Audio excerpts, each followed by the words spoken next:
अच्छा, यहाँ पे हम लोग कहेंगे inventory is updated at a period and. एक सर्टेन पीरियड एंड होने के बाद आपके पास इन्वेंट्री अपडेट हो रही है। और यहाँ पे पीरियड एंड से मुराद हमारे पास क्या है?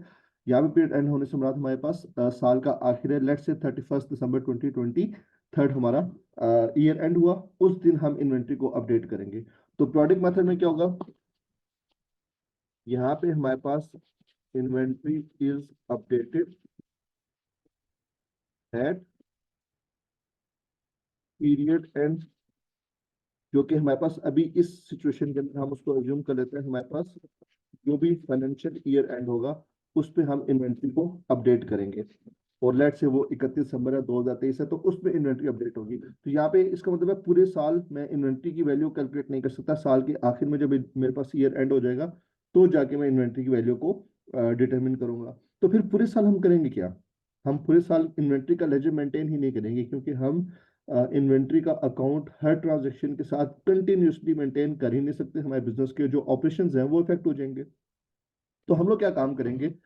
अ, हम लोग ड्यूरिंग द ईयर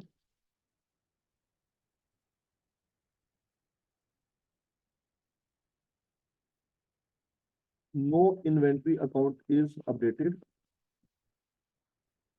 और इज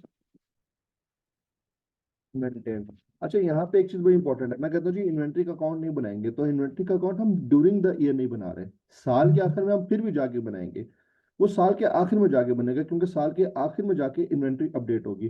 तो हम ड्यूरिंग द ईयर इन्वेंट्री का लेजर नहीं बना रहे, जबकि परपेचुअल मेथड में ड्यूरिंग द ईयर हम लोग इन्वेंट्री का अकाउंट बना लेते थे और सारी ट्रांजेक्शन इन्वेंट्री के अकाउंट में अपडेट कर रहे थे। तो प्रोडिक मेथड में इन्वेंट्री का अकाउंट साल के आखिर में जाके अपडेट होगा।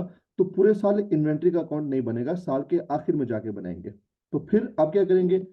जब भी हम गुड्स खरीदते हैं तो हम प्रिपेयर करेंगे एक, हम बनाएंगे एक, मेंटेन करेंगे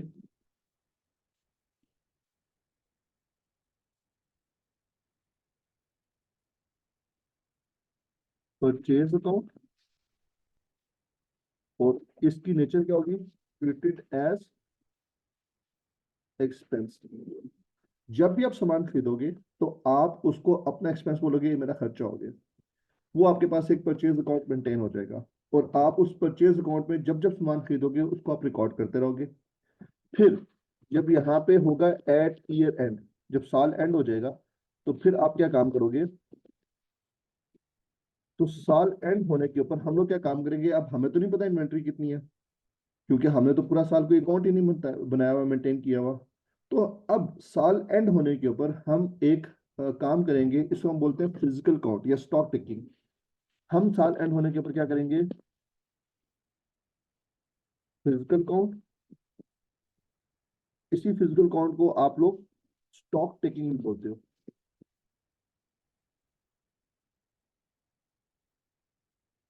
फिजिकल काउंट या स्टॉक टेकिंग क्या होता है कि आप वहां पे जाके मैन्युअली पूरी इन्वेंट्री को काउंट करते हो। आप अपने इन्वेंट्री के वेयर हाउस में जाते हो, वेयर हाउस में जाके आप इन्वेंट्री को मेजर करते हो, बॉक्सेस काउंट करते हो, उन बॉक्सेस को काउंट करके आप जी बिल्कुल, परपेचुअल मेथड और प्लॉटिंग मेथड के इन्वेंट्री काउंट में जमीन आसमान का फर्क होगा। जो परपेचुअल मेथड का इन्वेंट्री काउंट है उसमें आपको पूरा भरा हुआ नजर आ रहा होगा।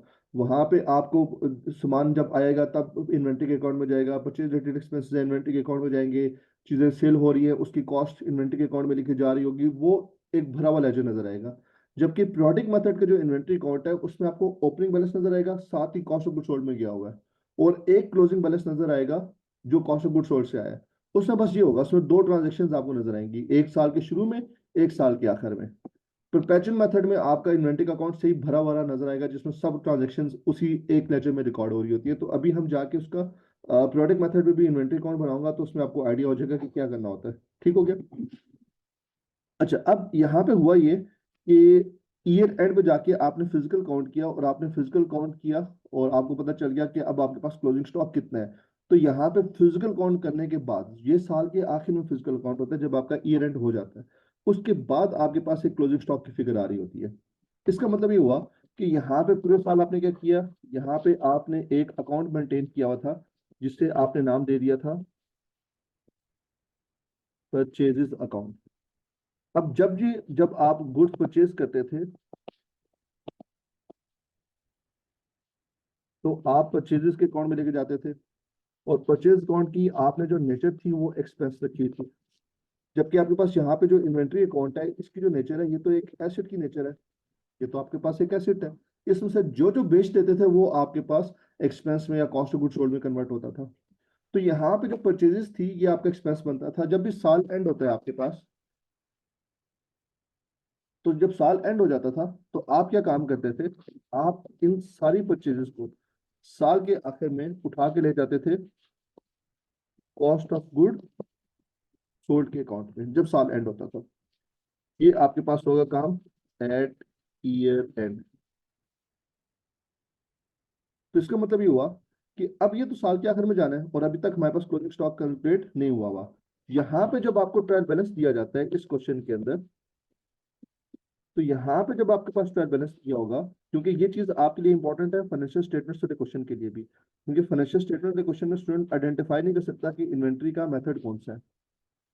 यहाँ पे डेबिट है, यहाँ पे क्रेडिट। तो यहाँ पे क्या होगा, यहाँ पे आपके पास वर्ड लिखा हुआ होगा परचेजेस का, और यहाँ पे आपके पास इन्वेंट्री या स्टॉक लिखा आ रहा होगा। लेकिन ये जो इन्वेंट्री या स्टॉक है ये आपके पास ओपनिंग होगा। और आपके पास जब इसका का ट्रायल बैलेंस दिया होगा तो यहाँ पे आपके पास कुछ एडजस्टमेंट्स दी होती है, या अक्सर एडजस्टमेंट्स की जगह लिखा होता है अदर इंफॉर्मेशन।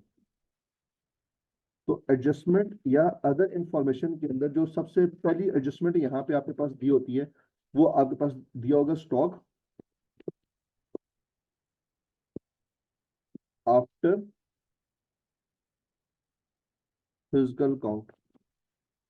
ये आपको बताया जाएगा is rupees x x x let's. यहाँ पे आपको क्लोजिंग स्टॉक की फिगर बताई जाएगी।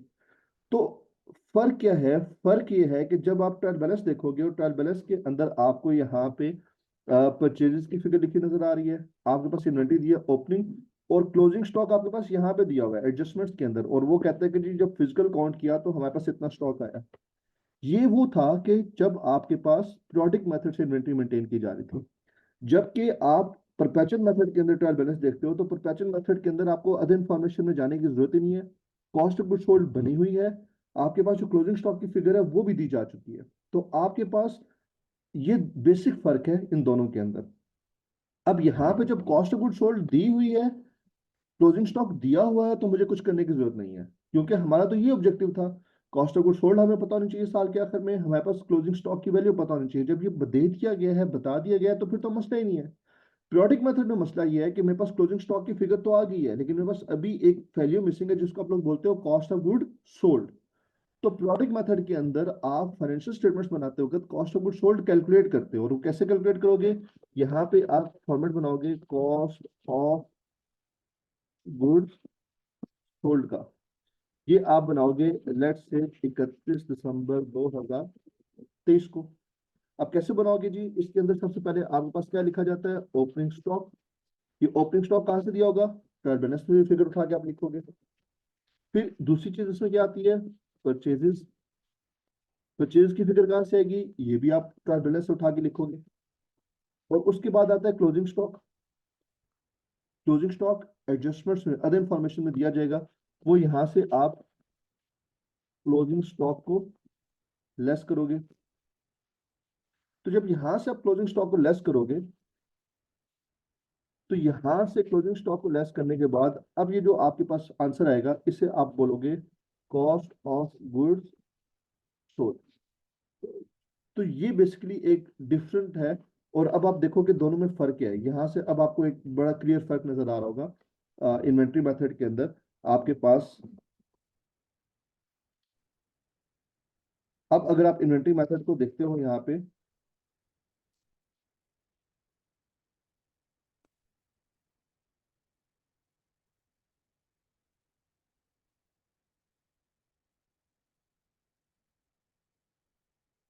तो ये क्लियर एक आपको आइडिया होना चाहिए कि परपेचुअल मेथड में और प्रोडक्ट मेथड में फर्क क्या है। और ये जो आज मैंने भी बात समझाई है, ये है इंपॉर्टेंट फाइनेंशियल स्टेटमेंट्स के हिसाब से। जब आप फाइनेंशियल स्टेटमेंट्स बना रहे होते हो तो क्वेश्चन के अंदर आपको ट्रायल बैलेंस दिया होता है। अगर आपके ट्रायल बैलेंस में आपको कॉस्ट ऑफ गुड सोल्ड लिखी हुई नजर आ रही है, आपको क्लोजिंग स्टॉक लिखा हुआ नजर आ रहा है, इसका मतलब ये है कि ये जो क्वेश्चन है ये परपेचुअल मेथड से सॉल्व हुआ है। और परपेचुअल मेथड का मतलब था कि एक इन्वेंट्री का अकाउंट बनाया गया था, और जितनी भी ट्रांजेक्शन है मेरी वो उस इन्वेंट्री के अकाउंट में लिखी हुई आ रही थी। जबकि अगर आपका ट्रायल बैलेंस इस तरीके का है कि जिसमें आपको परचेजेस का वर्ड लिखा हुआ कहीं पे नजर आ रहा है, जो एडिशनल इंफॉर्मेशन है वहां पे आपको बता रहा है कि स्टॉक फिजिकल काउंट करके कैलकुलेट किया गया है, हमारे पास कोई और तरीका नहीं था स्टॉक को आइडेंटिफाई करने का। तो इसका मतलब है ये पीरियोडिक मेथड है, क्योंकि इसमें इन्वेंट्री को अपडेट किया जाता है आफ्टर अ पीरियड एंड, और यहाँ पे पीरियड एंड से मुराद हमारा ईयर एंड है, साल के एंड पे जाके हम इन्वेंट्री को मेजर कर रहे हैं। तो फिर अगर प्रोडक्ट मेथड है तो प्रोडक्ट मेथड के अंदर आपको cost of goods sold calculate करनी पड़ेगी, जबकि आपके पास जो परपेचुअल मेथड है उसमें आपको cost of goods sold calculate करने की जरूरत नहीं होती। यहां तक अगर आप लोगों के कोई भी क्वेश्चन वगैरह है तो आप लोग पूछ सकते हैं, एनीवन, अगर किसी का कोई भी क्वेश्चन हो तो।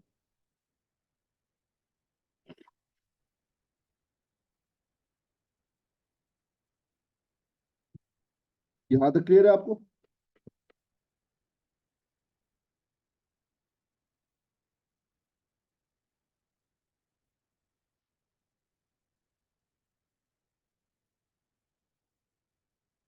सही हो गया। अच्छा जी, हम थोड़ा सा आगे मूव करते हैं।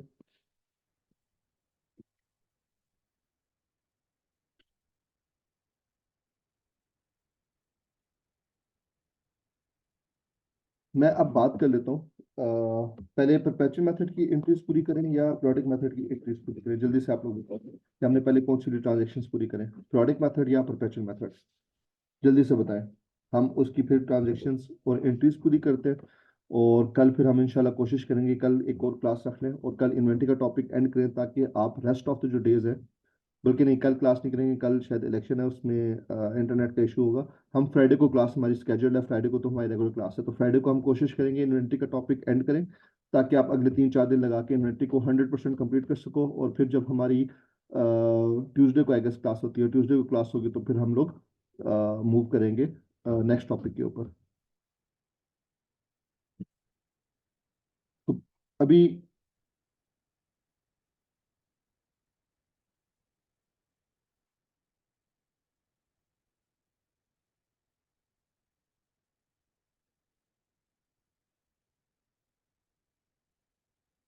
कन्वर्जन कॉस्ट, कन्वर्जन कॉस्ट तो बच्चे ये जाके आप पढ़ोगे कॉस्ट ऑफ अकाउंटिंग वाला जो हमारे पास चैप्टर है, जो अगला चैप्टर है, उसमें हम कन्वर्जन कॉस्ट के ऊपर जिक्र करेंगे।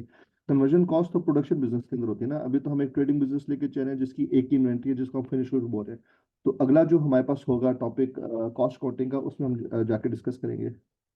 बच्चे फ्राइडे को हमारे पास ये इन्वेंट्री का टॉपिक कंप्लीट होगा, तो जैसे ही इन्वेंट्री का टॉपिक कंप्लीट होगा तो मैं आपको संडे को मोस्ट प्रॉब्ली एक टेस्ट भेजूंगा, एमसीक्यूज वगैरह होंगे, वो आपने सॉल्व करके देने होंगे, ताकि आप पहले 2-3 दिन लगा के इन्वेंट्री का टॉपिक पूरा पढ़ तो लो। सही है। अच्छा जी, मैं यहाँ पे स्टार्ट करता हूँ। हमारे पास सबसे पहले यहाँ पे होंगी, हम अभी बात करने जा रहे हैं प्रोडिक मेथड के ऊपर, बल्कि पहले परपेचुअल कर देते हैं, फिर प्रोडिक में चीजें आसान लगेंगी।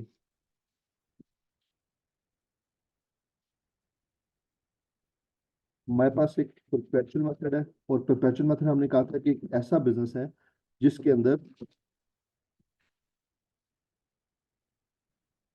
जो ट्रांजेक्शन्स की फ्रीक्वेंसी है वो हमारे पास बहुत कम है, हम इन्वेंट्री को हर ट्रांजेक्शन के साथ अपडेट कर सकते हैं। तो हमारे पास जो मेथड है ये है परपेचुअल मेथड।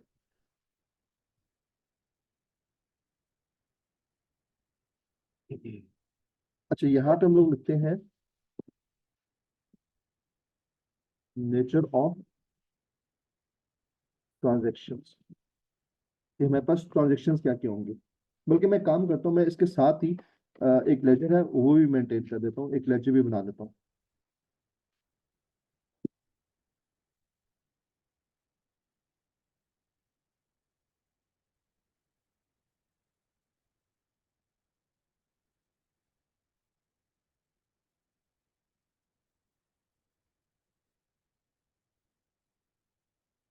हम यहाँ पे उसकी जनरल रिकॉर्ड करेंगे, साथ ही हम उसका लेजर भी रिकॉर्ड करेंगे। जी बिल्कुल, परपेचुअल में फ्रिक्वेंट इन्वेंट्री ट्रांजेक्शन्स हो रही होती हैं आपके पास। हमने जिसका मिसाल दी थी, सॉरी, उल्टा बोल गया मैं। परपेचुअल मेथड है जिसमें नंबर ऑफ ट्रांजेक्शन्स बहुत कम हो रही होती हैं, फ्रीक्वेंसी ऑफ ट्रांजेक्शन्स कम है। जैसे हमने मिसाल दी थी कार शोरूम की, मैं यहाँ पर लिख भी देता हूँ। फॉर एग्जाम्पल मेरे पास एक कार शोरूम है। अब जब आप कार शोरूम में जाते हो तो आप एक गाड़ी खरीदते हो, तो वो क्या काम करता है, वो आपको उधर ही बिठाएगा, आपको चाय पानी भी ला के देगा, आपको बिस्किट्स भी ला के रखेगा, साथ अपनी डॉक्यूमेंटेशन बनाएगा, और आपको गाड़ी की चाबी देगा, साथ तस्वीर भी बनाएगा। तो वो जो डॉक्यूमेंटेशन है वो आराम से उनसे बैठ के उसी को कर लेता है, क्योंकि उसके पास नंबर ऑफ कस्टमर और इतने ज्यादा नहीं है, फ्रीक्वेंसी ऑफ ट्रांजेक्शन ज्यादा नहीं है। दिन में कोई एक गाड़ी बेचेगा, दो बेचेगा, या तीन भी बेच लेगा, तो उसके लिए हर ट्रांजेक्शन को रिकॉर्ड करना आसान है, और इन्वेंट्री को अपडेट करना विद एवरी ट्रांजेक्शन वो पॉसिबल है। तो परपेचुअल मेथड में आपके पास जो नंबर ऑफ ट्रांजेक्शन है, फ्रीक्वेंसी ऑफ ट्रांजेक्शन है, वो बड़ी कम है।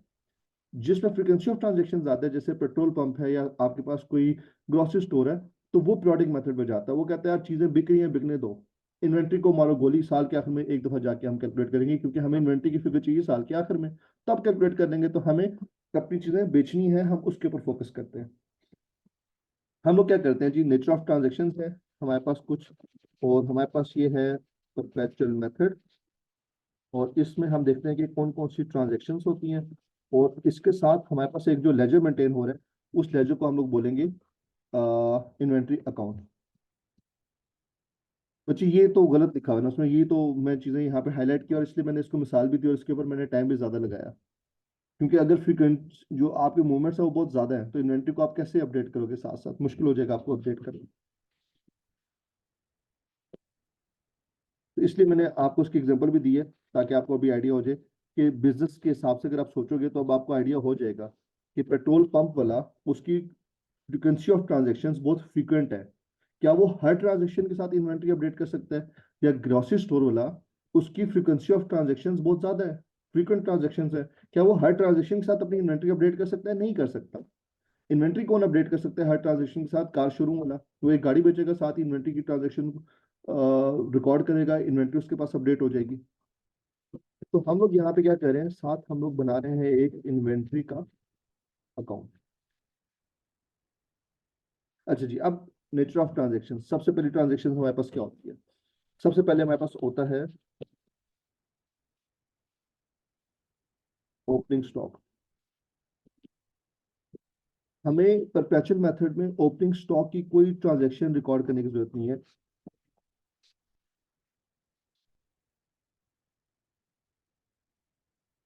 में कोई ट्रांजेक्शन रिकॉर्ड करने की जरूरत नहीं है, क्योंकि हमारे पास ये जो ओपनिंग स्टॉक होगा, ये हमारे पास लास्ट ईयर का, ये जो ब्रॉड डाउन बैलेंस होगा, ये हमारे पास लास्ट ईयर का क्लोजिंग बैलेंस होगा। तो यहाँ पे जो भी बैलेंस ब्रॉड डाउन है, ये मेरे पास आ रहा होगा फ्रॉम द लास्ट ईयर। तो हमारे पास जो भी अकाउंट बैलेंसेस होते हैं, उसकी आप कभी कोई जर्नल एंट्री रिकॉर्ड नहीं करते। ये पिछले साल का बैलेंस चलता हुआ आ रहा है, जो कैरी फॉरवर्ड बैलेंस था पिछले साल का, वो इस दफा का ब्रॉड डाउन बैलेंस बन चुका है। ये थी साल के शुरू में इन्वेंट्री। अब ड्यूरिंग द ईयर ट्रांजेक्शन क्या होगी? ड्यूरिंग द ईयर ट्रांजेक्शन, अच्छा जी, सबसे पहले क्या होगी आपके पास? Purchase of goods. आपने गुड्स खरीदी है, चाहे ये आपने कैश पे खरीदी हो या क्रेडिट पे हो। एंट्री क्या होगी? जल्दी से अब आप लोग मुझे चैट के ऊपर आ जाओ, और मुझे इसके साथ साथ आप एंट्रीज बताना स्टार्ट करो। मुझे ट्रांजेक्शन बताओ कि जब भी आपने परपेचुअल मेथड के अंदर गुड्स परचेज की है, चाहे वो कैश पे खरीदी है, चाहे आपने उधार पे खरीदी है, मुझे इसकी बताओ ट्रांजेक्शन्स क्या होंगी, एंट्रीज क्या रिकॉर्ड करोगे आप लोग? इन्वेंट्री का अकाउंट आपके पास डेबिट होगा, क्योंकि आप परपेचुअल मेथड पे जो भी ट्रांजेक्शन है वो इन्वेंट्री के अकाउंट में जा रहा है। तो यहाँ पे आप डेबिट करोगे इन्वेंट्री अकाउंट। अगर आपने कैश पे खरीदी है, तो आपके पास कैश या बैंक क्रेडिट हो रहा होगा। लेकिन अगर आपने कैश के बजाय खरीदी है आपने,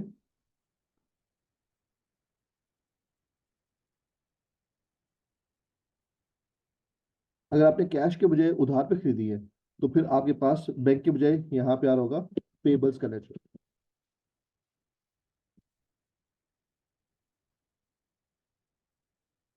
ठीक हो गया। तो इसका मतलब है यहाँ पे मेरे पास आ रहा होगा कैश या पेबल्स। इसकी जगह अगर आप यहाँ पे परचेजेस भी लिख देते हो तो वो गलत नहीं है। इसका मतलब यह है कि आपने गुड्स परचेज किए तो आपके पास इन्वेंट्री जो है वो रिकॉर्ड हो रही है। तो अगर यहाँ पे किसी ने पेबल्स का वर्ड लिख दिया तो वो भी गलत नहीं होगा, ठीक है। परचेज का वर्ड अगर लिख दिया तो ये थी मेरे पास अगर गुड्स परचेज की जाए ड्यूरिंग द ईयर तो ट्रांजेक्शन क्या होंगी।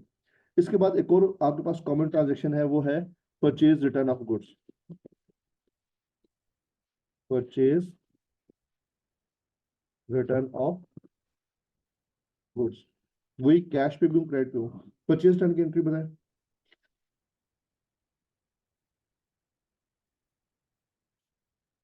परचेज रिटर्न, इसी एंट्री को आप रिवर्स कर दोगे जो आपने एंट्री रिकॉर्ड की, क्योंकि जब आपने गुड्स परचेज जो की थी वापस कर दी तो इन्वेंट्री आपके पास कम हो रही है। कैश दिया था तो रिसीव हो रहा है, बैंक से पैसे दिए थे बैंक से पैसे रिसीव हो रहे हैं। अगर लाइबिलिटी रिकॉर्ड की थी पेबल तो वो पेबल रिवर्स हो रहे हैं, ट्रेड पेबल जिसको आप कहते हैं। आपके पास कैश या बैंक या पेबल्स, लाइबिलिटी अगर आपने क्रिएट की थी तो लाइबिलिटी आप खत्म करोगे और साथ जो इन्वेंट्री है उसको आप कम कर दोगे। तो अगर आप इसको देखोगे अपने पास इन्वेंट्री के लेजर के अंदर, तो इन्वेंट्री के लेजर के अंदर आपके पास इन्वेंट्री कम हो रही है तो यहाँ पे कैश या पेबल्स लिखा होगा आपको नजर आ रहा है। इसका मतलब क्या है, इन्वेंट्री आपके पास कम हो रही है। तो यहाँ पे अगर आप इसकी जगह कोई अपने पास यहाँ पे परचेजेस भी मेंशन कर देता है, अगर इसकी जगह आप यहाँ पे परचेजेस भी लिख दो तो भी ये गलत नहीं है। अगर आप यहाँ पे परचेज रिटर्न भी लिख दो तो भी ये गलत नहीं होगा। कि मैं रेड पे से लिख रहा हूँ कि आप इसको परचेजेस या परचेज रिटर्न वगैरह भी लिख सकते हो, इसमें आपके पास ये गलत नहीं होगा। ठीक हो गया। अच्छा जी, नेक्स्ट ट्रांजेक्शन देखते हैं जी। नेक्स्ट ट्रांजेक्शन हमारे पास क्या है। नेक्स्ट ट्रांजेक्शन है जी हमारे पास purchase related expenses. Purchase related expenses क्या होते हैं, कोई बताएगा, anyone. Purchase related expenses, purchase related expenses वो होते हैं कि जब आप गुड्स खरीदते हो तो आप कोई भी ट्रांसपोर्टेशन कॉस्ट जिसको आप कैरिज बोल सकते हो, फ्रेट चार्जेस बोल सकते हो, वो होते हैं आपके पास।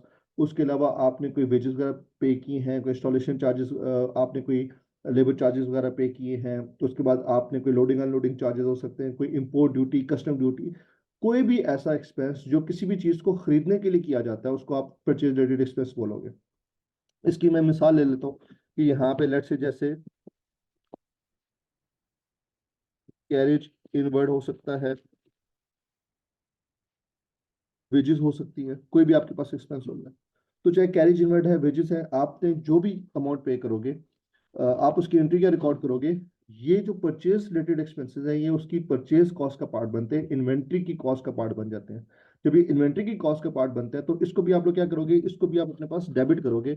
और डेबिट कहाँ पे करोगे, इन्वेंट्री की कॉस्ट का पार्ट बनाना है तो आप अपने पास इन्वेंट्री का अकाउंट ही डेबिट करोगे अगेंस्ट कैश और बैंक। तो यहाँ पे आपके पास कैश और बैंक के बाद ये फिगर आ जाएगी। ये आपके पास परचेज रिलेटेड एक्सपेंसेस है।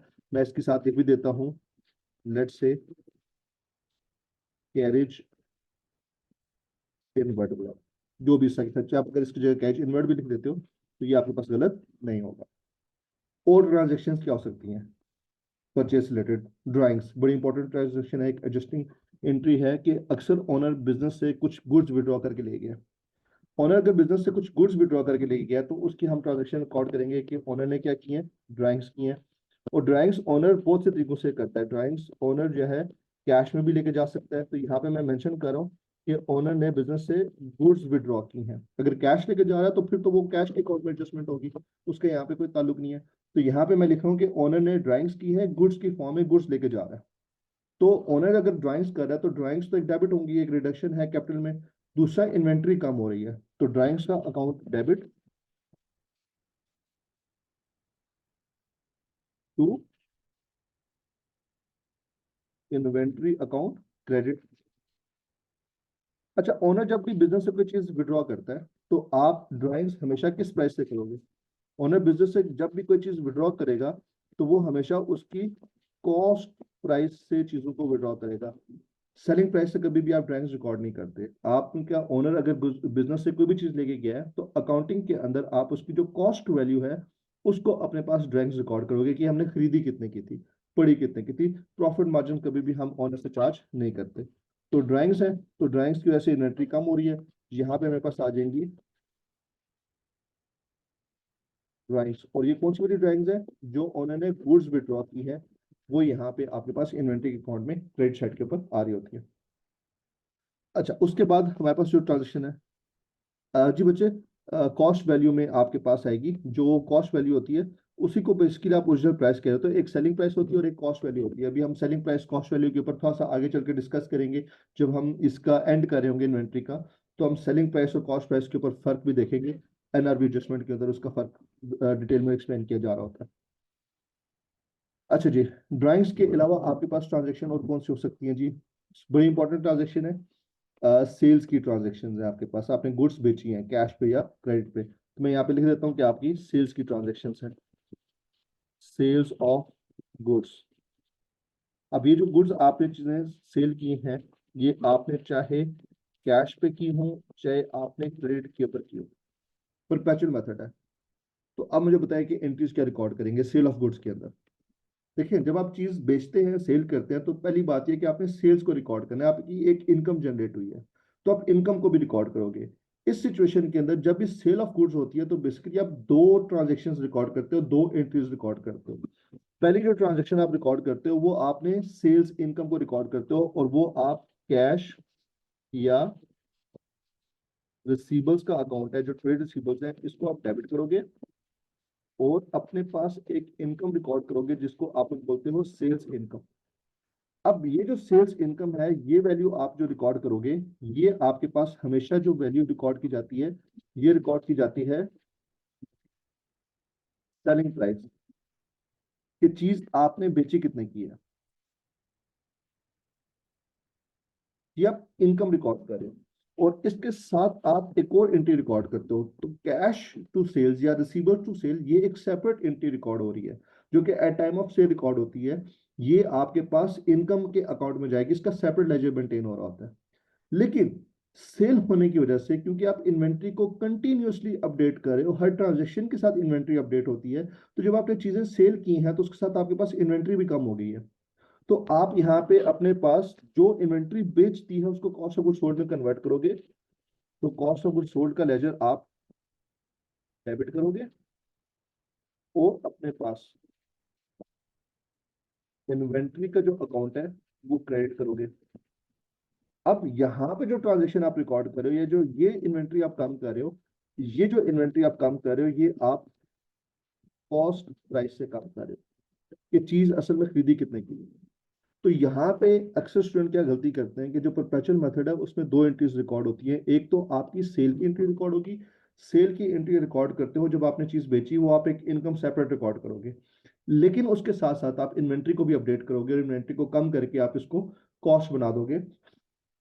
तो आपके पास ये दो ट्रांजेक्शन रिकॉर्ड होंगे। तो अगर मैं इन्वेंट्री के अकाउंट को देखूं तो इन्वेंट्री का अकाउंट में अपडेट होगा यहाँ पे, और यहाँ पे सिर्फ एक फिगर लिखी आ रही होगी, cost of good sold.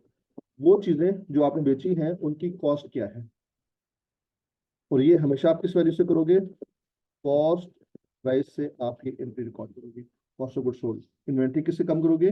Cost price से। इसी तरह अगर आपके पास सेल रिटर्न हो गई है,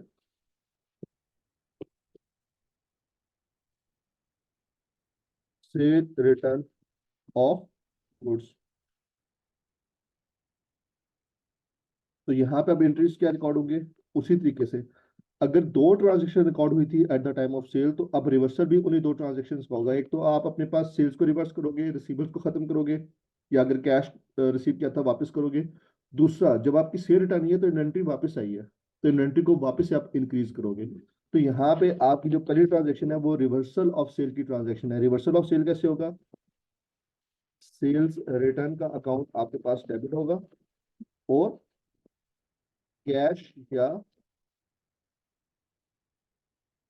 रिसीवर्स का अकाउंट क्रेडिट होगा। और ये वही बात है कि ये जो आप अपने पास रिकॉर्ड करोगे, ये जो शेयर रिटर्न करोगे, ये आप उसी तरीके से जिस प्राइस से आपने शेयर रिकॉर्ड की थी उसी प्राइस से आप शेयर रिटर्न रिकॉर्ड करोगे। और इसके साथ ही जो दूसरी ट्रांजेक्शन है वो आप क्या रिकॉर्ड करोगे, इन्वेंट्री को अपडेट करोगे, इन्वेंट्री वापस इंक्रीज हो जाएगी। तो आपके पास इन्वेंट्री का अकाउंट अपडेट होगा, इन्वेंट्री का account debit to cost of goods sold का अकाउंट क्रेडिट। और यहाँ पे उसी तरीके से जो इन्वेंट्री का अकाउंट है वो आप वापस किस वैल्यू से अपडेट करोगे, कॉस्ट प्राइस से अपडेट करोगे। तो इस तरीके से आपके पास ये ट्रांजेक्शन्स रिकॉर्ड होती रहेंगी। अब अगर आप बात करते हो शेयर रिटर्न की, तो कॉस्ट ऑफ गुड्स सोल्ड यहाँ पे लिखी आ रही होगी मेरे पास, ये आपके पास नॉर्मली में यहाँ पे लिख भी देता हूँ, ये क्या होगी, ये शेयर रिटर्न की आपके पास कॉस्ट आ रही होगी कि जो चीजें आपने वापस कर दी थी उनकी कॉस्ट, इन्वेंट्री वापस आपकी इंक्रीज हो जाएगी। लॉसेस की भी मैं बात नहीं कर रहा, नॉर्मल लॉस अब नॉर्मल लॉस इसकी बात हम करेंगे परपेचुअल प्रोडिक दोनों को समझने के बाद कि नॉर्मल लॉस क्या होता है, एबनॉर्मल लॉस क्या होता है, वो हम इंशाल्लाह नेक्स्ट लेक्चर में जाकर उसको डिस्कस करेंगे। लास्ट बात करते हैं कि जो मेरे पास क्लोजिंग स्टॉक है।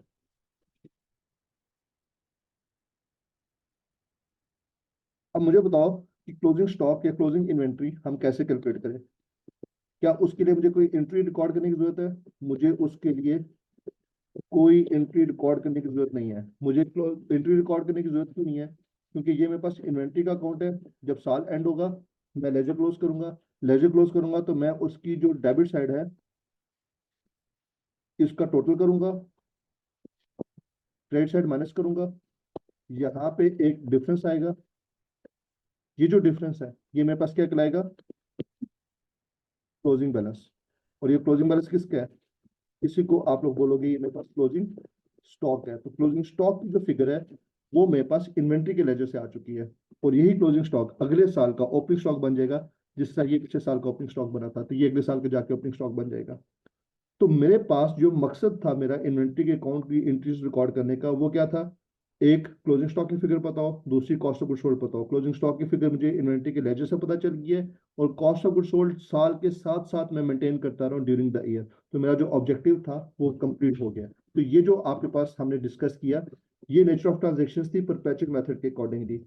हम इंशाल्लाह फ्राइडे को क्लास करेंगे, नेक्स्ट फ्राइडे की क्लास के अंदर हम पहले प्रोडक्ट मेथड की एंट्रीज देखेंगे, उसकी फिर हम कॉस्ट ऑफ गुड सोल्ड का लेजर बनाएंगे, प्रॉफिट एंड लॉस के लेजर बनाएंगे, और वहां से हम trading profit, trading income, trading expense की पूरी कहानी करके हमारे पास जो major portion of the inventory है वो हमारा डिस्कस हो जाएगा। फिर थोड़ा सा टाइम लगेगा कॉस्ट फॉर्मूला के ऊपर, और थोड़ा सा टाइम लगेगा एनआरवी के ऊपर, हमारा चैप्टर कंप्लीट हो जाएगा। यहाँ तक अगर आपके कोई क्वेश्चन वगैरह है तो आप लोग पूछ सकते हो। एनीवन, अगर किसी के यहाँ तक कोई भी क्वेश्चन हो। मैं कोशिश करूँ कि मैं रिवीजन के अंदर भी जितनी डिटेल बता सकता हूँ वो आपको बता दूं, ताकि आपको अच्छे तरीके से रिवाइज हो जाए। यहाँ तक कोई क्वेश्चन है तो पूछो, अगर सब कुछ क्लियर हो गया तो बता दो। जी बच्चे, मैं ये डॉक्यूमेंट दोबारा भी शेयर कर देता हूँ, रिकॉर्डिंग में भी करो। मैं इसको थोड़ा लेट रिकॉर्डिंग स्टार्ट की थी, मैं देखता हूँ उसको मैं अपलोड कर दूंगा, फिर आपके साथ लिंक शेयर कर दूंगा। सही है, चलिए जी, हम लोग आज की क्लास एंड करते हैं इंशाल्लाह। अब हम लोग फ्राइडे को क्लास कंटिन्यू करेंगे, जो भी हमारा टाइम था उस टाइम के अकॉर्डिंगली। मुझे बच्चे महरुल्ला आपका सवाल ही समझ नहीं आया, FIFO या एफको मेथड के साथ का मतलब क्या है। हमने तो वो भी पढ़ा भी नहीं है ना, वो तो मैं अभी दोबारा रिवाइज कराऊंगा, फिर उसके बाद डिस्कशन करेंगे FIFO और एफको के ऊपर। तो हाफिज।